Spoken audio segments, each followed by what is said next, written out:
Shadow of the Palm Tree is in essence a story of Goa. Her customs, her culture, her history. But the overarching theme is the Portuguese slave trade that cast its shadow even on this beautiful land.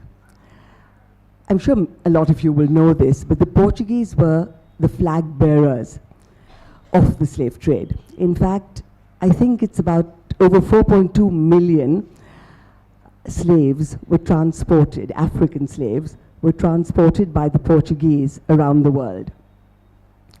A small percentage, a very small percentage of African slaves reached Goa from the Portuguese colonies of Mozambique and Angola.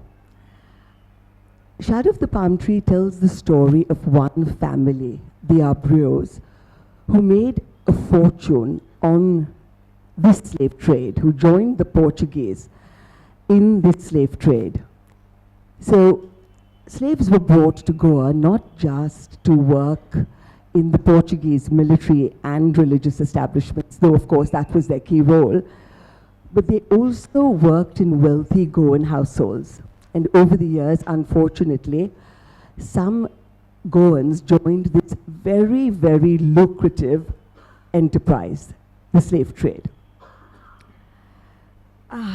The story of Shadow of the Palm Tree, and it's gone off again. No? Yes?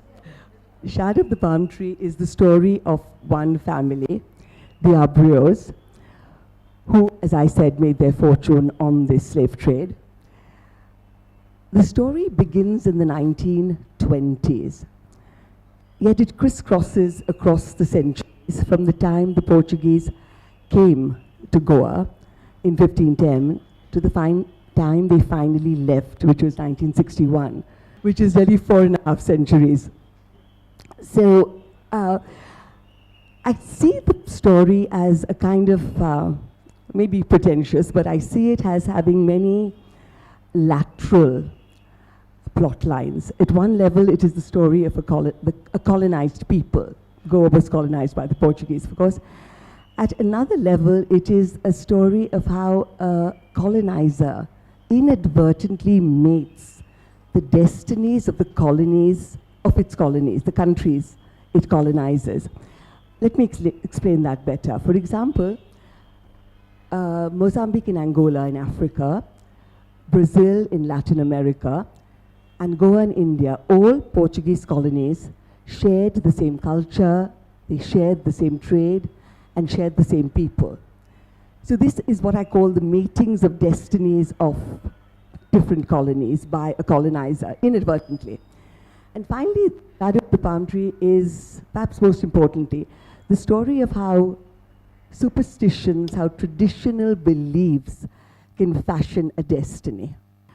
I believe that this story has been dancing inside me since I was 10 years old.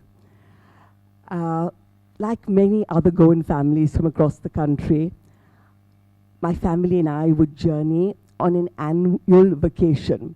It was a pilgrimage of sorts to Goa.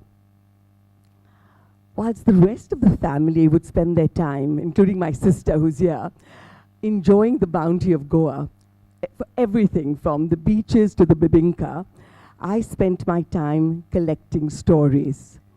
There were so many.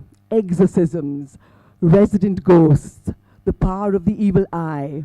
It was fascinating. And in time, I think even perhaps more than that, in time I was fascinated, captivated by the presence of this tall, beautiful African woman who was our housekeeper. There were so many questions that would run through my mind.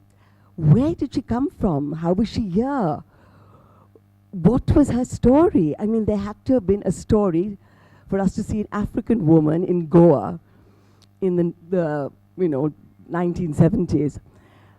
Strangely enough, I never really got answers to these questions. And in time, the line between reality and fantasy became blurred. I definitely dipped or appropriated many stories, my family oral histories. though my family wasn't involved in the slave trade, or not that I know of.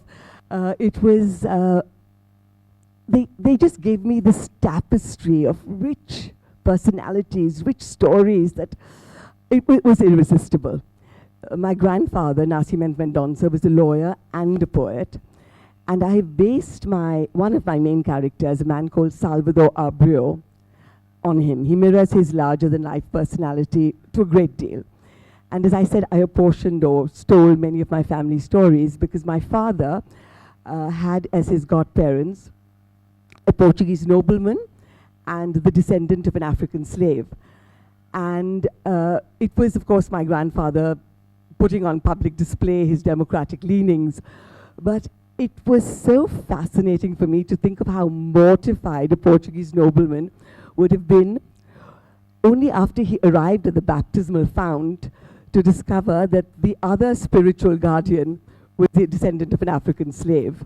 So I couldn't resist. I mean, it's something that has stayed with me ever since I first heard the story, and I couldn't resist using it as using this set of godparents as the godparents of one of my main characters, Anne, the daughter of the family.